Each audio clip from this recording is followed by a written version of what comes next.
welcome back po mga ka-online. Another video na naman po tayo, and this time ay i-review po natin itong CryptoSense at ito po ay available sa Play Store and Google Play. So, meron po siyang 4.8 star ratings as of now and 10,000 downloads. At ito po ay dinevelop ng Oak World. So, kung mapapansin nyo po mga ka-online, ang taas ng kanyang ratings, no, 4.8. Wow! So, super taas, and kung scroll down po ninyo yung mga reviews, makikita nyo po dito, lahat halos ay 5 stars ang binigay. May mga 4 stars din. So, try na po natin i-install to para malaman natin kung papaano ba natin mapagkakakitaan tong application na to.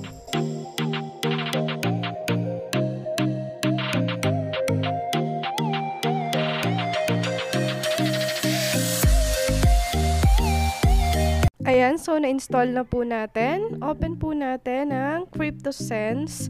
And kailangan po nating mag-login dito using our email address.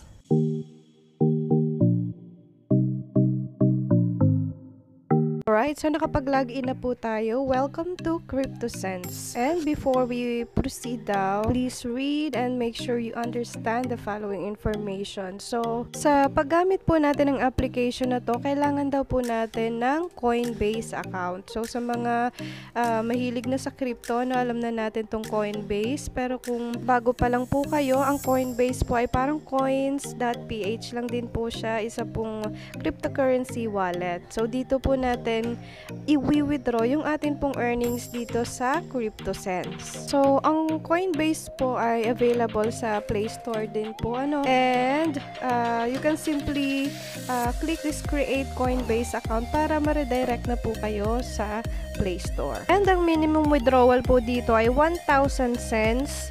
So, yun po ay 19 BTC and 0.03 Dogecoin and 0.005 ADA. And ang CryptoSense po uses advertisement revenue to pay its users. So, expect na po natin na may mga ads na lalabas dito sa application na to. And ang CryptoSense po is developed and maintained by a single person. Ang galing, ano. So, pag po may na-encounter tayo ng mga bug or if we have any questions, don't hesitate to contact daw yung kanila pong email address, crypto.sense.help.gmail.com. So, andito na po tayo sa mismong dashboard ng application, and meron po tayong dalawang choices dito, no. So, ito po yung available nila na games, FlipSense and Sliding Sense. So, para malaman po natin, try na natin tong FlipSense. And, ayan, may lalabas na advertisement.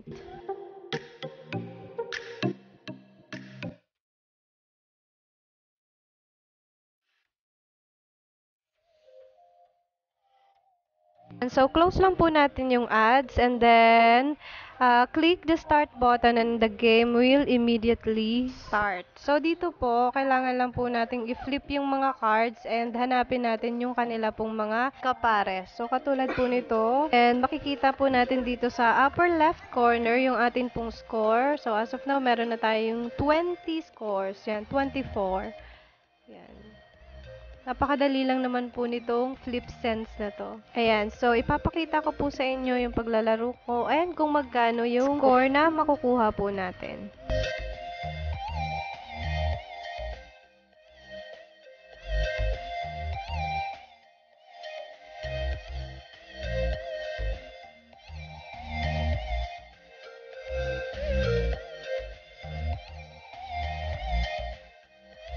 Alright, so nakakuha po tayo ng 72 cents. Cents po ang tawag sa coins na makukuha natin dito sa application na to. Ayan, so move on naman po tayo dito sa pangalawang game. Ito pong Sliding Sense. So may ads na lalabas ulit po kapag clinic natin. Tapusin lang po natin yung ad.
Alright, so nakakuha po tayo dito ng 55 cents. So, back to home muna po tayo.